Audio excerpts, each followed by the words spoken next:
जोहार। देख रहे हैं आप द भारत मित्र, आपके साथ मैं आरती सिंह और मेरे साथ है मेरे सहयोगी चित्रंजन। पहले दो पोस्ट देख लीजिए आप स्क्रीन पर। इस वक्त आपके दो पोस्ट होगा। एक पोस्ट 28 जनवरी 2019 की और एक पोस्ट रघुवर दास का कल का, यानी 12 जुलाई 2026।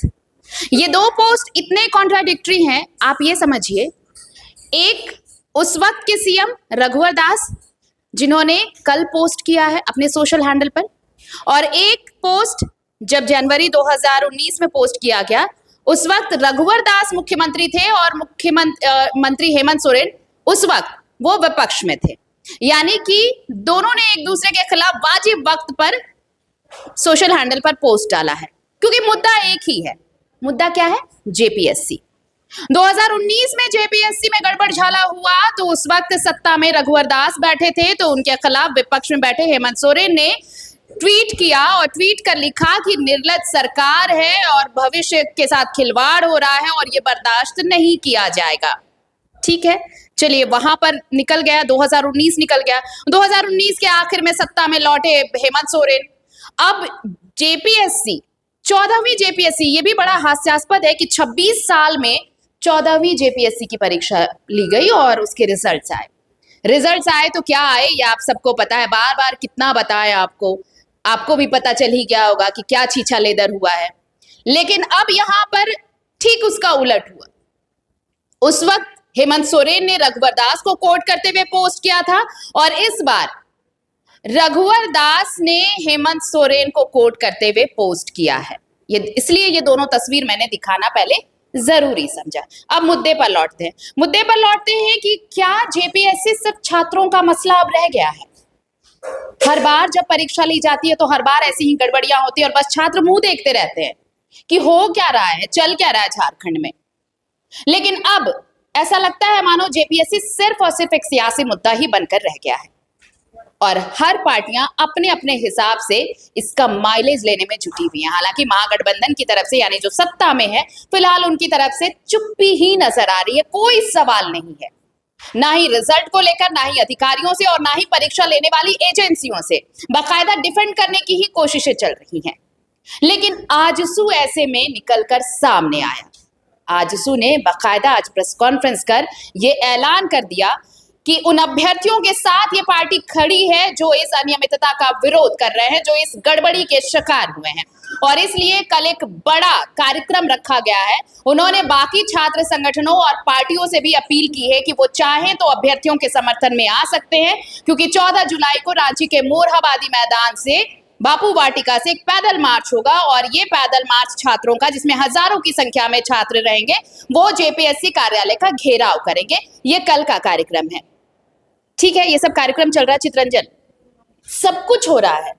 सब एक दूसरे को, जो उस वक्त सत्ता में थे उन्होंने चुप्पी साध ली, विपक्ष ने कहा निर्लज सरकार। आज जो सत्ता में है वो चुप है और विपक्ष कह रहा है कि भविष्य के साथ खिलवाड़। मुझे लगता है कि जब आप विपक्ष में बैठते हैं तो आपको भविष्य की चिंता होती है, लेकिन सत्ता में आते ही सब कुछ आपको ठीक लगने लगता है। मतलब सावन का अंधा हो जाए कोई ऐसा कि सब कहते हैं सावन के अंधे को सब कुछ हरा नजर आने लगता है, सब कुछ ऑल इज वेल है। मतलब सिर्फ और सिर्फ सियासी रोटियां ही सेकी जा रही हैं जेपीएससी के नाम पर। देखिए भारती, क्योंकि सिस्टम जो है ना वही रहता है, सत्ता बदलती है लेकिन सिस्टम के लोग तो वही रहते हैं, अधिकारी तो वही रहते हैं, उनका सिस्टम वही रहता है, और जो नेता आते हैं जिनको सत्ता मिलती वो उनके सिस्टम के अनुसार ढलते हैं और अधिकारी इसको बखूबी जानते हैं। इसका कई उदाहरण है। देखिए आपने सही कहा कि 26वां वर्ष झारखंड को होने को है, लेकिन कितने कायदे से, नियम से तो 26 जेपीएससी होने चाहिए, लेकिन 14, वो भी 14 कैसे करके पूरा किया गया। एक साथ कई जेपीएससी परीक्षाएं ली गई बैकलॉग को भरने का, उसके नाम पर क्या हुआ, कितना बड़ा खेल हुआ, सब जग जाए। अब देखिए तो जेपीएससी का भी मामला चल ही रहा है। जेपीएससी को लेकर द भारत मित्र ने सबसे पहले जो है खबर दिखाई कि कैसे इसमें गड़बड़ी की गई है, जो रिजल्ट आया उसमें कितनी गड़बड़ियां हैं। लेकिन इससे पहले आपको याद होगा उत्पाद विभाग को लेकर भी हमने खबरें दिखाई थी। आपको आश्चर्य होगा कि उत्पाद विभाग में जिनको पकड़ा गया तो वो सारे जेल से छूट चुके हैं। हाँ, वो सभी जेल से, क्योंकि जो चार्जशीट जब दाखिल कर, जो एफआईआर शीट बनाया जाता वो इसी तरीके से बनाया जाता ताकि आसानी से सबको बेल मिल। नहीं तो इसलिए भी ना चितरंजन की कहा गया कि भाई गेस पेपर रटवा रहे थे, वो बिल्कुल। वो थोड़ी गड़बड़ी कर तो रहे सबको थे, बेल मिलेगा, इसलिए। तो सबको बेल मिल गया। अब जेपीएससी को लेकर इतना सारा चीज चल रहा है, उत्पाद सिपाही वाले में भी यही सब चला, लेकिन सरकार मौन रही कि ना सब कुछ ठीक है, ऐसा कुछ नहीं हुआ। बहरहाल सबको पता चल गया कि उत्पाद सिपाही में भी कितना बड़ा खेल हुआ। अब जेपीएससी को देख ले, सरकार एक तरफ कह रही है, जो वर्तमान में सत्ता में वो कह रही है ना सब कुछ हमारी सरकार में सब कुछ अच्छे से हो रहा है, ऐसा कोई धांधली नहीं हुआ। लेकिन सबसे ज्यादा परीक्षाओं में धांधली जो इन्हीं की सरकार में हो रही है। वर्तमान में सिर्फ सरकार को नहीं, आप किसी भी अन्य प्रदेशों में जाएंगे तो कहावत आपने सुना होगा कि चोर का भूखा के आगे, चोर के आगे ताला नहीं टिकता है। ये कहते हैं कि चोर के आगे ताला क्या और बेईमान के आगे केवाला। मतलब अगर आप चोरी करने की ठान ही लिए हैं तो फिर आप कितने भी ताले लगा दीजिए, वो चोर आसानी से ताला तोड़ ही लेता है। चितरंजन के कहने का तात्पर्य बिल्कुल बिल्कुल। तो देखिए वही चल रहा है। तो देखिए सभी राज्यों में हो रहे हैं, लेकिन बाकी राज्यों में क्या है कि उन परीक्षाओं को निरस्त कर दिया जाता है या फिर उनकी कोशिश होती है वो एक्सेप्ट करते हैं। लेकिन झारखंड ऐसा सरकार, झारखंड में ऐसी सरकार है जो इन सारी चीजों को एक्सेप्ट नहीं करती। एक्सेप्ट कब करती? जब वो विपक्ष में होती। जैसे अभी बीजेपी इन सारी चीजों को एक्सेप्ट कर रही है कि नहीं, वर्तमान सरकार में ये सारी खामियां हैं। हेमंत सोरेन कब एक्सेप्ट करते थे? जब ये विपक्ष में थे, क्योंकि अब इनको सत्ता मिल गई तो इनको लगता है कि हम जो कर रहे हैं, हम जो कह रहे हैं और हम जो कर रहे हैं वो दोनों सही। और देखिए जो है वर्तमान में जो केंद्र में विपक्ष में बैठी है, यानी कांग्रेस, जेएमएम, आरजेडी, तमाम जो विपक्ष की पार्टियां हैं, इनके राज्यों के भी सरकार को आप देखेंगे, राज्य क्योंकि झारखंड में इन्हीं की सरकार चल रही जो केंद्र में विपक्ष में। तो जो बीजेपी पर ये आरोप लगाते हिटलर शाही का, मीडिया से रूबरू नहीं होने का, क्योंकि मीडिया से जब आप रूबरू होते तो मीडिया आपको सवाल पूछेंगे, लेकिन इन्फ्लुएंसर जो इंस्टाग्राम रील वाले जो रीलबाज है वो तो आपको सवाल नहीं पूछेंगे। वो तो आपने जो एजेंडा उनको दिया उसी एजेंडे के 60 सेकंड का एक वीडियो बनाएंगे, उसको अच्छे से एडिट करेंगे आपके पक्ष में, उसके बाद जो है वो आपके पक्ष में वीडियो जारी करेंगे। आज समीक्षा बैठक थी मुख्यमंत्री हेमंत सोरेन की सचिवालय में, लेकिन क्योंकि सचिवालय में आप पत्रकारों की एंट्री बैन है तो आप सवाल पूछ नहीं सकते। तो भैया वन वे कम्युनिकेशन रहेगा, हमको जो जारी करना रहेगा हम सोशल मीडिया और पीआरडी के द्वारा जारी कर देंगे, आपको उन्हीं में से खबरों को संचालित करना। अब मुख्यमंत्री हेमंत सोरेन को भी कैसे पता चलेगा जब पत्रकार सवाल पूछते हैं कि सरकार हुजूर आपके राज्य में ये सारी खामियां हैं, ये सारी गड़बड़ियां हो रही है, तो उनको पता चलता अच्छा हमारे राज्य में ऐसा भी हो रहा है। तो फिर वो जवाब कई दफे वो जवाब देते ठीक है अधिकारियों को हम निर्देश देते, और कई दफे अधिकारियों को निर्देश देते, लेकिन जब आपसे रूबरू ही नहीं होंगे तो फिर आपको चीजों का ग्राउंड रियलिटी पता कैसे चलेगा? क्या आपको इतना भरोसा है अधिकारियों पे कि अधिकारी जो आप जो कर रहे हैं वो सब सही कह रहे हैं और जो आपको रिपोर्ट दे रहे हैं वो सब सारा रिपोर्ट सही है? ऐसा तो नहीं है। तो देखिए अधिकारी जो है उसी सिस्टम में ढले हुए रहते, जो जिनको कुर्सी मिलती है उनको भी, अधिकारियों में इतनी ताकत है, पैसे में इतनी ताकत होती है कि उनको भी अपने ढलने में वो लोग ढाल लेते हैं कि ना ये सिस्टम है सर, पूर्व की सरकार में यही सिस्टम था, ऐसी सबको मिल जाता था, आप भी देख लीजिए यही सिस्टम में, तो तुरंत ढल जाते हैं। तो वही जेपीएससी में भी हो रहा है और इसको लेकर तो सियासी ड्रामा ही चल रहा, क्योंकि लाख करना तो सरकार को है।